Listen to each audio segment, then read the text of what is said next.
town hall in Manchester, New Hampshire, was packed. Rows of chairs filled the worn wooden floor, the hum of quiet conversations mixing with the occasional scrape of a chair against the ground. Some people leaned forward, hanging on to every word. Others sat back, arms crossed, waiting to be impressed or disappointed. A few scrolled through their phones, half listening as Karoline Leavitt stood on stage, answering another round of policy questions with practiced ease. She had done this before. Different towns, different faces, same routine. Some came looking for hope, others for a reason to doubt her. She was used to it. She was used to the tough questions too, about taxes, education, the economy. She had answered them all 100 times. But then, out of nowhere, a small voice cut through the room. At first, it barely registered over the low murmur of voices, but something about it made people pause. Near the front, a little girl, no older than 8, stood with her hands gripping the hem of her pink dress, twisting the fabric between her fingers. Her brown curls were slightly frizzy from the humid air, and she shifted on her feet as if working up the courage to speak. The crowd quieted, sensing something different. The girl's mother stood a few feet behind her, looking just as surprised as everyone else.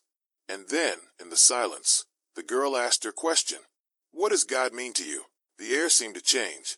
A few people turned in their seats. Some raised their eyebrows. Even the ones who had been looking at their phones glanced up. The usual energy of the room, the political tension, the mix of approval and skepticism was gone. This wasn't about policy. It wasn't about votes. For the first time that night, no one knew what to expect next. If you're ready to hear this powerful story, like this video, subscribe to the channel, and comment where you're watching from. For the first time in her career, Karoline Leavitt froze. She had stood on stages like this countless times, answering tough questions without hesitation. She had faced skeptics, critics, and people who wanted to see her fail. She was prepared for all of it. But this was different. The silence in the room stretched. Some people leaned in, their curiosity growing. Others stayed still, watching. A man near the back crossed his arms and shook his head slightly, as if waiting for her to stumble. A woman in the third row lifted her phone, aiming it in Karoline's direction. Was she recording out of interest, or was she hoping to catch a moment of weakness? Karoline couldn't tell. Her mind raced. She could give a polished answer, something safe and practiced. She could say God is love, or God is hope, and move on. But when she looked at the little girl in front of her, she knew that wouldn't be enough. The child wasn't trying to trap her. She wasn't testing her. She just wanted to know the truth. Karoline's fingers curled slightly at her sides. She had spent years answering questions from reporters, from voters, from people who had already made up their minds about her. But this wasn't like that. This little girl wasn't asking as a critic. She was asking as a child who truly wanted to understand. And for the first time in a long time, Karoline had no immediate answer. Karoline took a slow breath and lowered herself to the little girl's level, her knees bending until their eyes met. The girl's expression was open, searching, not demanding, not testing, just waiting for an answer. And suddenly, memories Karoline had buried for years came rushing back. She was 19 again, sitting in the passenger seat of her father's car, rain hammering against the windshield. The wipers worked furiously, but they couldn't keep up. Her father's knuckles were white against the steering wheel, his jaw locked in place. In the back seat, her mother was cradling him, her brother, her best friend. His skin was pale, his breath shallow. The blood on his shirt had already dried, but the smell of it filled the car. She kept looking at the blinking red lights ahead. St. Louis General Hospital, praying they would get there in time.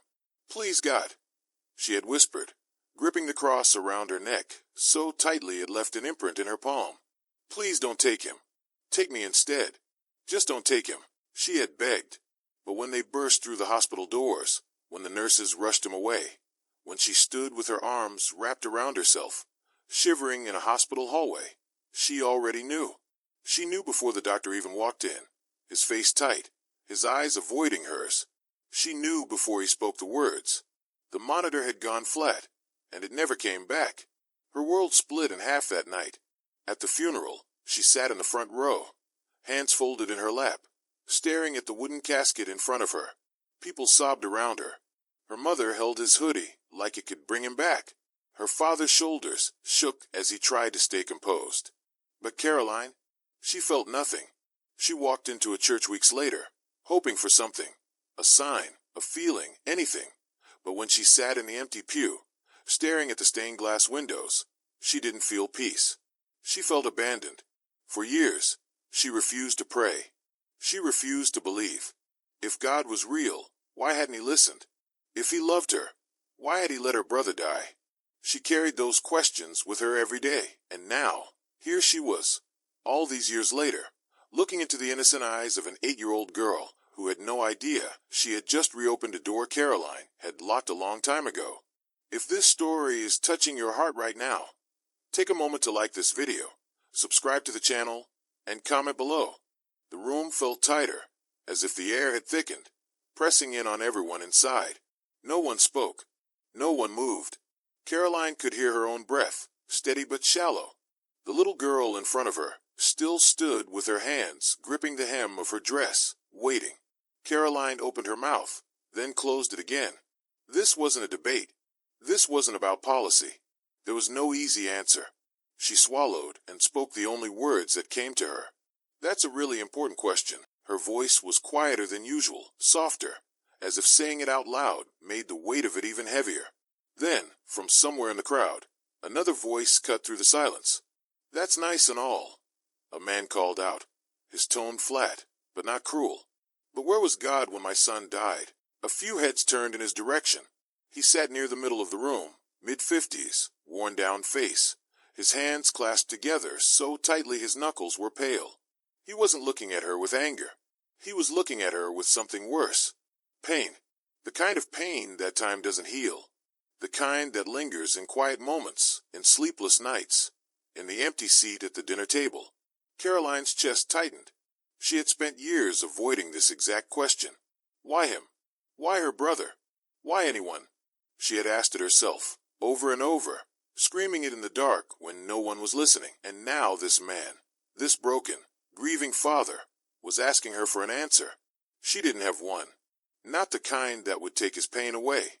Not the kind that would make sense of something so unfair. But she knew she had to say something. Something real. Karoline took a slow breath, her fingers curling slightly at her sides. She looked at the man, the one who had just asked where God was when his son died. He was waiting, but so was everyone else. The room was silent, heavy, expectant. She knew she couldn't give him the answer he wanted. She knew because she had once wanted the same thing. Her throat tightened. She hadn't planned to talk about this. But suddenly, she was back there, on that bridge, on that night when everything felt like it had collapsed. It had been late. The kind of late where the world feels empty, where the streetlights hum, but don't give off much warmth. She had walked to the bridge without thinking, her hands stuffed in her jacket pockets, her breath curling in the cold air. Below her, the river was dark and restless, swallowing the reflection of the city lights in ripples. She gripped the railing, staring down. If God is real, he wouldn't let this happen. The words weren't spoken out loud, but they filled her head, over and over. He wouldn't have let my brother die. He wouldn't have left my family broken. He wouldn't have let me feel this alone. And yet, there she was, standing on the edge, feeling like there was nothing left to hold on to. She didn't cry. She just stood there, staring at the water, feeling the weight of it all. And then her phone rang. It startled her, so much that she nearly lost her grip on the railing. She almost ignored it. But something, something, made her pull it out of her pocket and look at the screen. It was a friend, an old friend, someone she hadn't spoken to in months. She hesitated, then answered. "Hey," the voice on the other end said.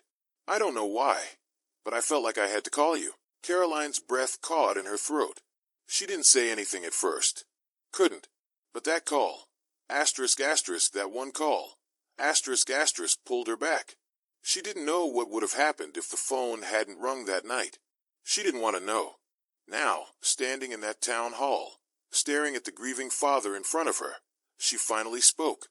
"I don't think God stopped the accident," she said, her voice steady but quiet. but I think he made sure I wasn't alone when I was about to give up. The man blinked, his jaw tightening. The room stayed silent, but something in the air had changed. If this story is touching your heart right now, take a moment to like this video, subscribe to the channel, and comment below. The man in the crowd didn't speak. He just sat there, blinking, his fingers tightening around each other.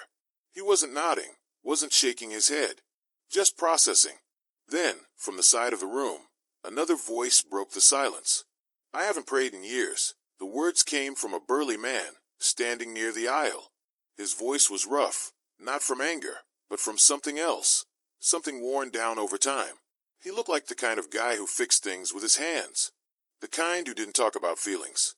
But here he was, speaking into a silence that felt too big to ignore. I used to, he continued, rubbing the back of his neck, every night. But then my dad got sick, and I prayed harder than I ever had in my life. His jaw flexed, like he was biting back something he didn't want to say. Didn't change a thing. He let out a breath, shaking his head. So I stopped. No one jumped in to respond. No one tried to tell him he was wrong. They just listened. Then, from the back of the room, a woman exhaled shakily. It wasn't loud, but in the heavy silence, it felt like a crack in the air. She was older, maybe late 60s. Her silver hair was curled neatly at the ends, her hands clasped around a tissue that she had been twisting between her fingers. She cleared her throat, but when she spoke, her voice was soft. He doesn't fix everything, but sometimes he holds us together when we should be breaking. Karoline felt that, and so did the crowd. The energy in the room shifted. It wasn't just a group of people sitting in chairs anymore. Something was happening.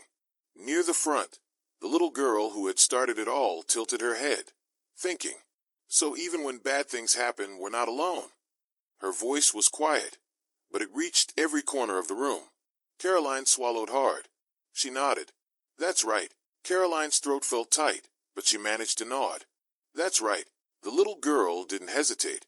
She took a small step forward, then another, and before Karoline could react, she wrapped her arms around her waist.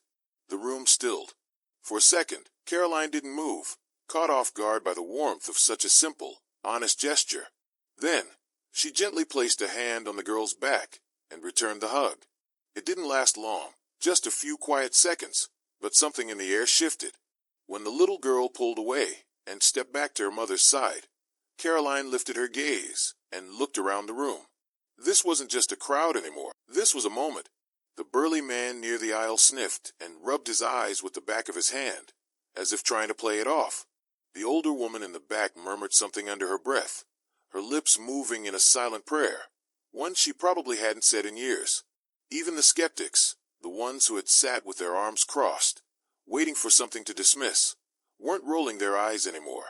Karoline straightened, feeling a strange mix of exhaustion and peace settle over her. She let her eyes move across the faces in front of her. Then finally, she spoke. For a long time, I thought faith meant certainty, she said, her voice steady. That if I had doubts, then maybe I didn't believe at all. She let the words settle for a moment before continuing. But faith isn't about having all the answers. She glanced at the man who had challenged her earlier. His jaw was tight, his hands still clasped together in his lap. It's about knowing that even when we don't understand, we're not alone in the questions. The man swallowed hard but gave the smallest nod. Karoline looked back at the little girl, whose fingers were still curled around her mother's hand. The girl thought for a moment, then nodded slowly, like she understood. If this story is touching your heart right now, take a moment to like this video, subscribe to the channel, and comment below. Karoline took a slow step back, letting the moment settle around her. For the first time in a long time, she felt lighter, not because she had all the answers, but because she had finally let herself be honest about the ones she didn't. The room didn't burst into applause. That wasn't what this night was about. Instead, people exhaled, as if they had been holding their breath without realizing it. Chairs scraped against the wooden floor as a few people shifted. Some wiped their eyes. Others just sat there, staring at nothing, lost in their own thoughts. Slowly, the energy in the room changed. It wasn't that anything dramatic had happened, no grand speech, no perfect resolution, but people weren't the same as when they had walked in. The burly man who had spoken earlier shoved his hands in his pockets. His eyes focused on the ground as he made his way toward the door. The older woman in the back folded her tissue and held it tightly, like she wasn't quite ready to leave. Even the man who had challenged her, the one who had asked the hardest question of the night, sat still for a moment longer before standing up, running a hand over his face, and quietly walking away. As Karoline turned to leave, a soft voice stopped her. "Thank you."